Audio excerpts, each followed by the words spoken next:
विषय हुंडी। सिद्धि श्री परम शोभाधाम श्री द्वारका निवासी प्रियतम प्राणाधार सेठ श्री श्यामल शाह वसुदेव की सेवा में सप्रेम प्रणाम। ये कौन लिख रहे हैं? बोलते नरसिंह मेहता लिख रहे हैं, हुंडी लिख रहे हैं। निवेदन है कि मैंने यहाँ पर इन 4 यात्रियों से नगद 700 रुपये लेकर आप पर यह हुंडी लिख दी है। अतः इस हुंडी पत्र को देखते ही इन लोगों को पूरे 700 रुपये नगद दे देने की कृपा करें। लिखा जूनागढ़ से आपका नम्र सेवक नरसिंह राम। पहले के जानते जमाने पहले हुंडी लिखा जाता था। आप लोग का ऐसा आज के समय में कुछ होता है क्या? हाँ, पहले ठीक नहीं। सिस्टम तो दूसरा चीज है। चेक तो अलग हो गया।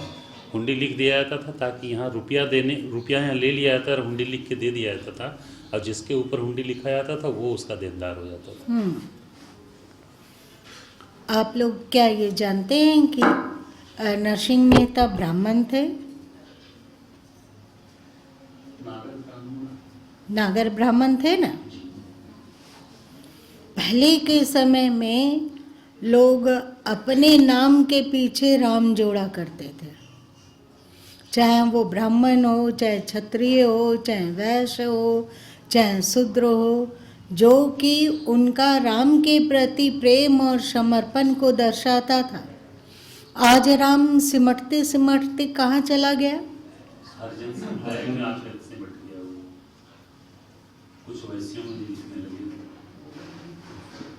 बहुत कम। जैसे हरिजन का अर्थ होता है भक्त, पर हरिजन जिस दलित के लिए हरिजन शब्द लगाया गया उसके साथ जोड़कर ये हरिजन भी बदनाम हो गया ना। लोग कहते हैं कि आप हमें हरिजन क्यों कहते हैं? आप उसको दलित कहिए, आप शोषित कहिए, आप वंचित कहिए, सब चलेगा, पर हरिजन मत बोलिए। हरिजन शब्द ही मैला हो गया। और हद तो तब होती है जब आपके जो देवी देवता हैं वे परम पावन कहलाते हैं, पवित्रता की मूर्ति कहलाते हैं कि नहीं? तो कोई जो दलित व्यक्ति है अगर मंदिर में प्रवेश करता हो तो परमात्मा में इतनी अधिक पवित्रता नहीं है कि उस दलित को पवित्र कर सके। उन लोगों के कारण दलित की अपवित्रता इतनी विशाल है कि भगवान को भी अपवित्र कर देता है। नहीं, आप लोग देखते होंगे कि हाँ, अरे इस मंदिर में दलित चला आया। पहले के समय की बात करें, अभी भी कहीं कहीं सड़ी हुई बुद्धि है, तो उनके कारण मंदिर अशुद्ध हो गया और उसके बाद वहाँ गंगा जल छिड़काया जा रहा है और हवन किया जा रहा है और शुद्धि के लिए, भगवान को शुद्ध करने के लिए पंडित लोग तरह तरह का उपचार पाठ और मंत्र पाठ कर रहे हैं। तो बताओ कौन बड़ा हुआ? भगवान की पवित्रता या दलित की अशुद्धता? दोनों में यदि टक्कर हो जाए तो कौन जीतेगा? कौन दूसरे पर हावी होगा? तो आप अपने भगवान को क्या बनाया? एकदम कमजोर, पिलपिले। इतनी भी ताकत नहीं है उसमें कि अपने पास आने वाले अपवित्र को पवित्र कर दे। इससे अच्छी तो अग्नि है। ठीक है कि उसको परमात्मा नहीं कहा जाता है, ठीक है कि उसको 5 भौतिक पदार्थों में से एक माना जाता है। 5 प्रकृति के रूप है ना, आकाश, वायु, अग्नि, जल, पृथ्वी। तो उससे तो अच्छी अग्नि है जो कि कितना भी मैला, कितना भी गंदा चीज डाल दो उसमें, वो सबको वचन कर जाती है और फिर भी उसकी पवित्रता बनी रहती है ना। उससे तो अच्छा जल तत्व है क्यों नहीं हम लोग अग्नि की पूजा करें, क्यों नहीं जल तत्व की पूजा करें? पहले के समय में लोग शौचालय के लिए खेत इत्यादि जाया करते थे। उसके बाद लोग उसमें ट्रैक्टर जोड़ देते थे तो वो धरती अपवित्र नहीं रह जाती थी। रहती थी क्या? नहीं रहती थी। लोग उसको कोड़ देते हैं, एकदम शुद्ध है धरती, कहीं अपवित्र होती है क्या? लेकिन उसी धरती से बना हुआ घड़ा को यदि कोई छू देता है तो अपवित्र हो जाता है। वो भी घड़ा भी और उसमें रखी हुई चीज अथवा रखा हुआ पानी हो या और कुछ हो, वो भी अपवित्र। हद है हम लोग। तुम लोगों को नहीं लगता है कि हद है हम लोग?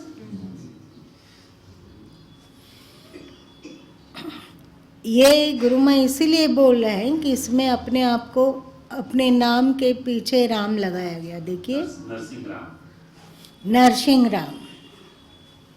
नरसिंह राम का तात्पर्य होता है कि जो राम का शरणागत है। अब धीरे धीरे धीरे पहले वैसे लोगों में से कुछ में राम जुड़ा हुआ रहता था। अब राम शब्द आते के साथ ही उनका नाक मुँह चढ़ने लगा कि अरे ये सब तो पिछड़े लोगों के नाम के पीछे लगता है। तो अब लोग गुप्ता, वाजपेयी और चतुर्वेदी और द्विवेदी और त्रिवेदी, शर्मा और वर्मा, सिंह और महासिंह, ये सब ठीक है। शेर के शरणागत है लोग, वर्मा शर्मा कर्मा के शरणागत है, राम के नहीं।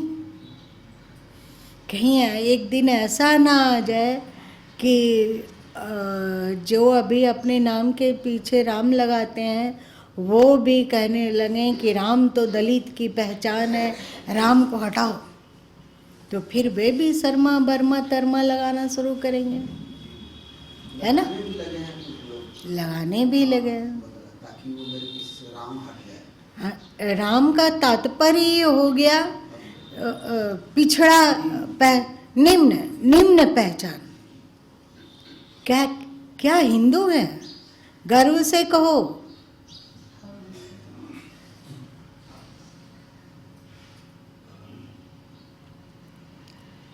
चलिए आगे बढ़िए, नहीं तो फिर गाड़ी अटकेगी। हुंडी लेकर चारों यात्री वहां से रवाना हो गए। भगवान को नैवेद्य समर्पित कर भक्तराज भगवान से विनय करने लगे, हे भक्त वत्सल भगवान, आपके ही विश्वास पर मैंने हुंडी लिखी है, क्या आप उसे स्वीकार करके मेरी प्रतिष्ठा की रक्षा नहीं करेंगे? नाथ, मैं तो समझता हूं कि उससे मेरी प्रतिष्ठा में तो किसी प्रकार की हानि नहीं पहुंचेगी, बल्कि जगत में आपकी ही हंसी होगी। दयालु दामोदर, क्या आपको खबर नहीं है कि कल से 2 दिन पर्यंत सारी जाति को भोजन कराना पड़ेगा? इसी कारण मैंने यह धृष्टता की है, और वह भी केवल 700 रुपये के लिए। जगन्नाथ, आपके भंडार में 700 रुपयों की क्या बात है? आपने मरणोन्मुख गजेंद्र को प्राणदान दिया था, सती पांचाली को भरी सभा में अक्षय चीर प्रदान करके उसकी लाज बचा ली थी। इतना ही नहीं, प्रत्युत मेरे ही पुत्र के विवाह में, पिताजी के श्राद्ध में तथा अन्य व्यावहारिक प्रसंगों पर आपने मेरी सहायता की है। क्या इन 700 रुपयों का प्रबंध आप नहीं कर सकेंगे? प्रार्थना करते समय भक्तराज के नेत्रों से अश्रु प्रवाह चल रहा था। इतना कहकर वह भगवान की प्रतिमा के चरणों में लौट गए। वह कब तक इस स्थिति में पड़े रहे, इसकी उन्हें स्वयं भी खबर न रही। लौट गए और कब तक पड़े रहे, इसका मतलब क्या हुआ? बेसुध, भक्ति से बेसुध पड़े रहे चरणों में।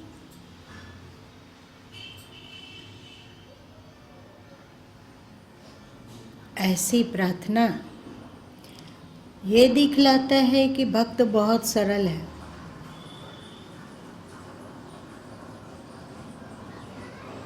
जब गुरु माँ 1985 ईस्वी में इस जमीन को खरीद पाए थे, क्रय किए थे, तो सबसे पहला काम था यहाँ की गंदगी की सफाई, और उसके बाद था कुआं की सफाई। और आसपास लोगों में ये अच्छा खासा चर्चा था कि उस कुआं में एक महिला कूद के आत्महत्या की है, और उसकी आत्मा को, उसकी छाया को बहुतों ने देखा है। और रात में जो भी कुआं के पास जाता वो डर डर डर जाता। ऐसा बहुतों के साथ हुआ है। उस महिला का नाम रितली था। और लोगों में इस तरह की बात फैली हुई थी कि रितली किसी भी स्थिति में अपना अधिकार कुआं को नहीं छोड़ने वाली है। दूसरे लोग कुआं को साफ करे और उसका उपयोग करे, इसे तो वो बर्दाश्त कर ही नहीं सकती है। देखना क्या क्या तमाशा होता है। तो गुरु माँ उस समय घर से आते थे और यहाँ रुकते थे दिन भर। बाबूजी भी रहते थे।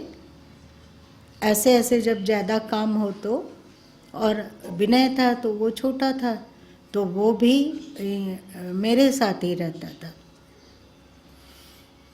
तो क्योंकि उस समय संसाधन का तो प्रश्न ही नहीं उठता है, तो यहाँ अगल बगल में खुजवा के किसी से वाटर पंप, जल पंप को मंगवाया गया जो कुआं को खाली कर देता, जैसे कि कीचड़ को हटाया जा सके। और बहुत सारे आदिवासी लोगों को रखा गया था जो कि कीचड़ इत्यादि को साफ करे। तुरंत कुआं में पानी समाप्त हो तो अंदर डूब के अथवा बाहर से जितना हो सके उतना कीचड़ साफ कर दे, और फिर जितना ना निकल पाता हो तो कुआं में डूब कर फिर उस कीचड़ को साफ करे। और सब काम ठीक व्यवस्थित कर दिया गया था। पंप लाया गया, वहाँ खेत पट रहा था, पंप आया, यहाँ पर पानी नहीं पकड़ रहा था, तो फिर से कोशिश किया गया, तो पानी नहीं पकड़ा, तो फिर से उसको पानी भरा गया कि अब पकड़ लेगा, लेकिन नहीं हुआ। तो हार के वो ले गया कि नहीं, हम कुछ खराबी आ गया। तो दूसरे पंप को खोजा गया कि कहीं आसपास दूसरा पंप हुआ, तो दूसरा जल पंप को मंगाया गया, उसकी भी यही स्थिति हुई। पूरे ये जो चार दिवाली है इसमें बहुत सारे आस पड़ोस के लोग, आसपास ही एकदम आग की तरह बात फैल गई थी कि वो भूत वाला कुआं साफ हो रहा है।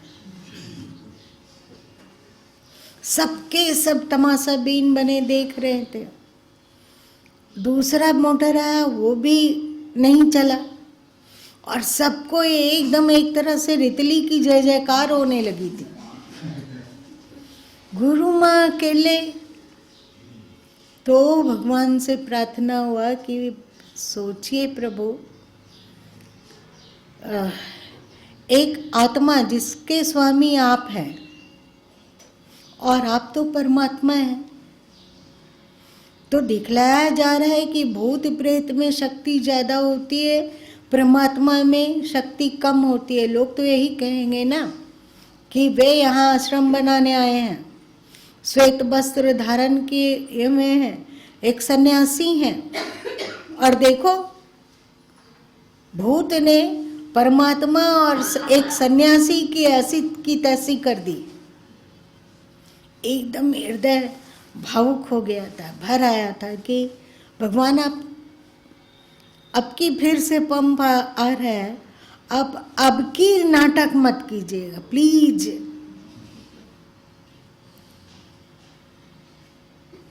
अगर यहाँ पर कोई आत्मा रहती है तो उसके मालिक, उसके पिता, उसके माता आप ही हैं, उसको सदगति दीजिए। और जब फिर से आया मोटर, वो चालू करना चाहा, घर घुर होकर फिर बंद हो गया मोटर।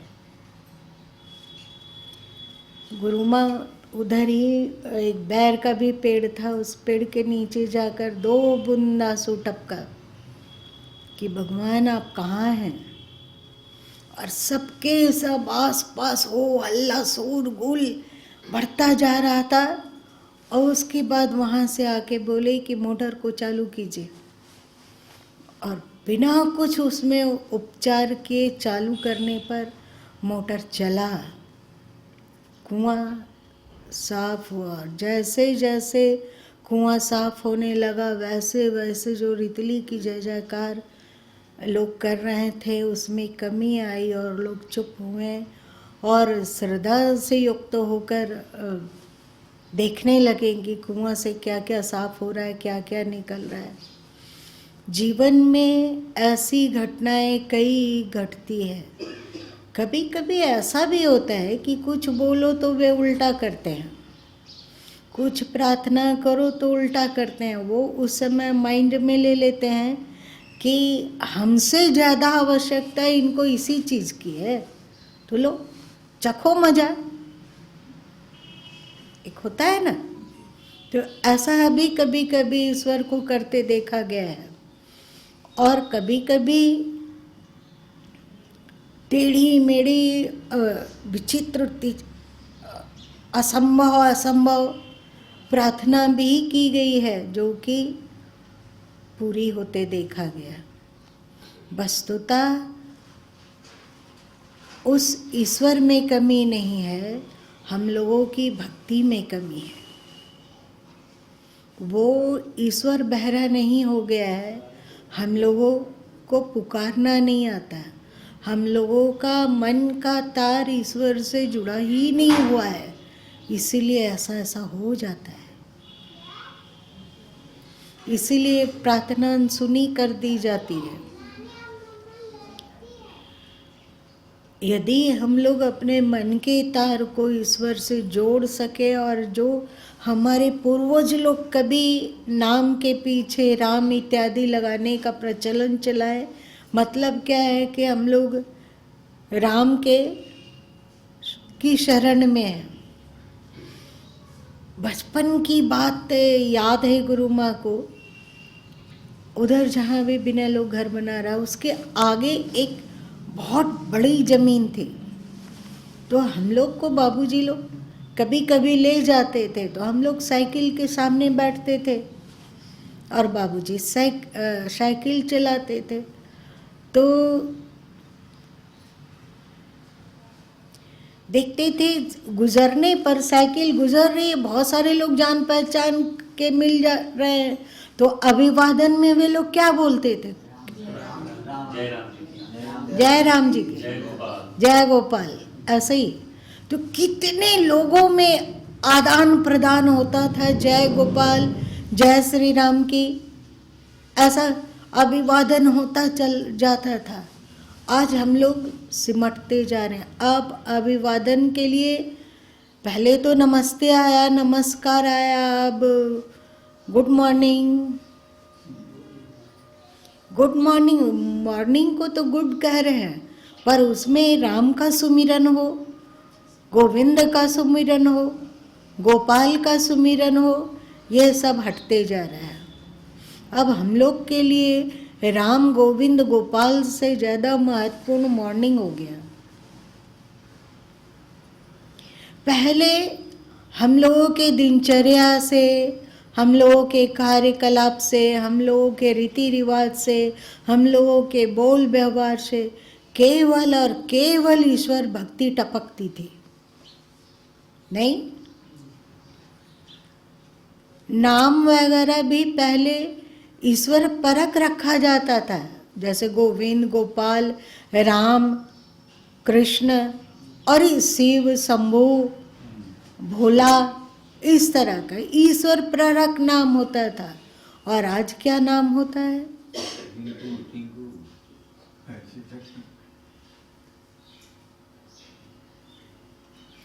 आज इतनी मूर्खता हम लोगों में आ गई है कि हम अपने बच्चों को मंकी कह के तो बुला सकते हैं, मिंकी और निमकी तो बुला सकते हैं। हम लोग बचपन में चंपक वगैरह पढ़े हैं, आप लोग भी पढ़े हैं क्या? तो उसमें खरगोश लोग का नाम क्या रहता था?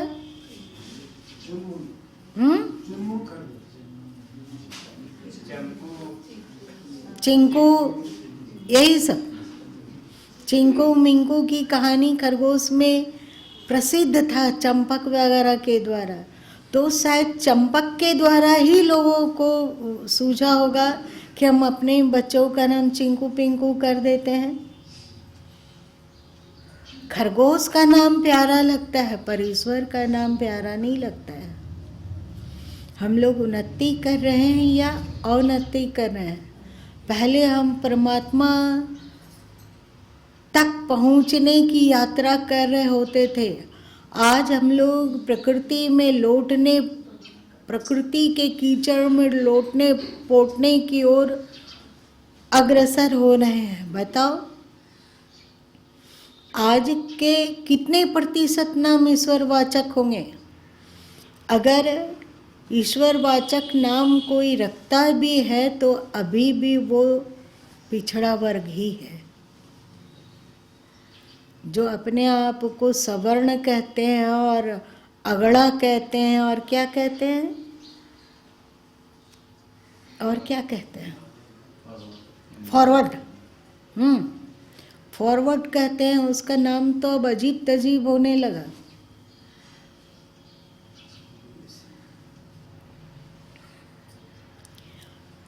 खैर, हम लोग ईश्वर से दूर हो रहे हैं, पर ईश्वर से दूर होने पर कभी भी शांति नहीं मिल सकती है, कभी भी खुशी नहीं मिल सकती है। ऐसा क्यों? नदी की खुशी किसमें है? समुद्र में विसर्जित हो जाने में या मरुस्थल में सूख जाने में? समुद्र में विसर्जित होने पर ही नदी खुश रह पाएगी। अगर वो मरुभूमि में अवशोषित की जाती है, सूखती है, तो उसके भीतर से चित्कार ही फूटता है। दर्द और पीड़ा का ही एहसास नदियाँ करती है। उसी तरह ये तो सभी वर्णों में और सभी जाति के लोग मानते हैं कि मृत्यु के बाद सब कुछ समाप्त नहीं हो जाता। होता है क्या? जैसे हिंदू लोग दाह संस्कार कर लिए, शरीर तो जल के स्वाहा हो गया। ईसाई और इस्लाम के लोग धरती में उसे गाड़ दिए।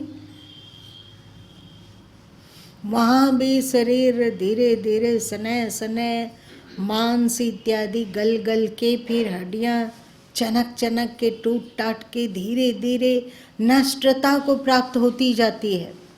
तो इस तरह शरीर तो नष्ट हो जाता है, परंतु हम लोग प्रार्थना करते हैं कि जो चला गया उसकी सदगति के लिए हम प्रार्थना करते हैं।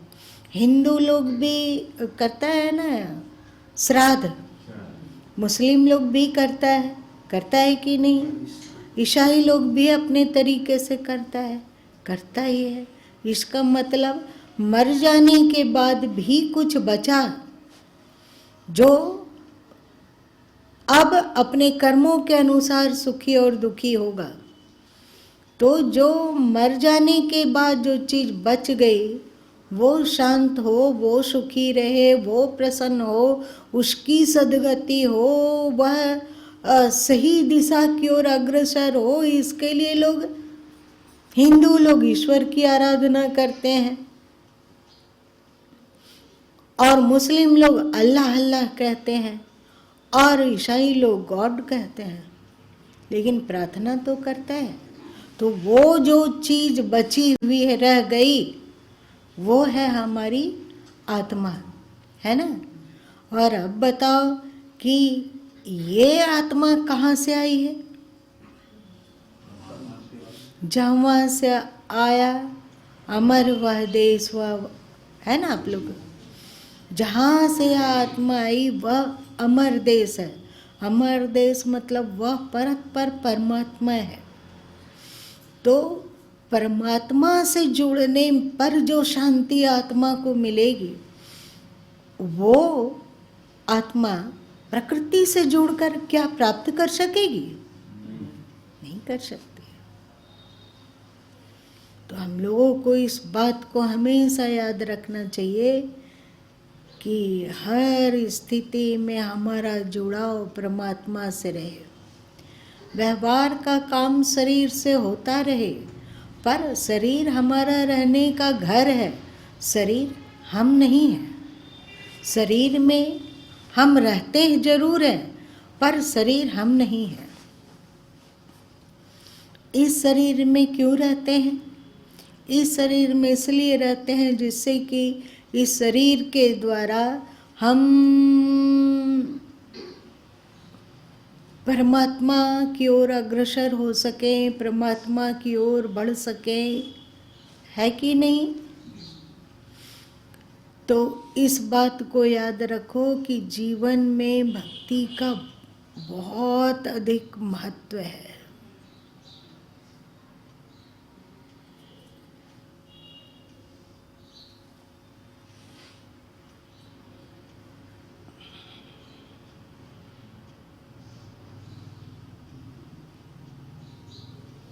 वह शुभ, समृद्धि, सौभाग्य जल जाने के योग्य है जो राम से को भुला देता हो।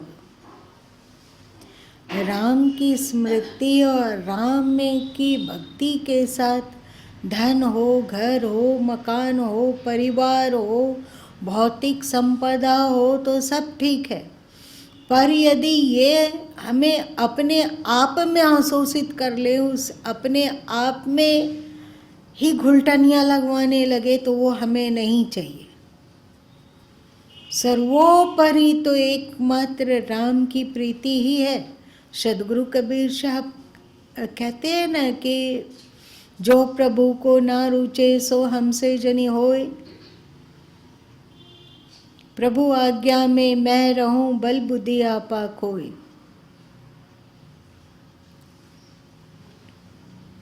तो नरसिंह मेहता यहाँ पर बहुत ही भाव और भक्ति से प्रार्थना कर रहे हैं ईश्वर की।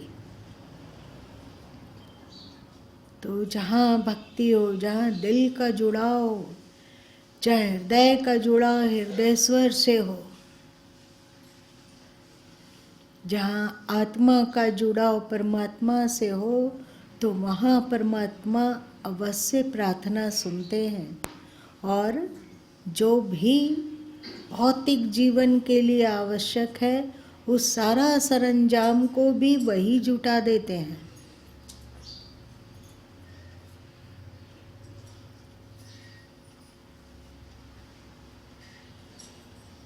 और आध्यात्मिक उन्नति के लिए भी जो जरूरी वातावरण है उसको वे उपलब्ध कर देते हैं। तो अब आपको क्या लग रहा है, नरसिंह मेहता की प्रार्थना सुनी जाएगी या ठुकरा दी जाएगी? सुनी जाएगी।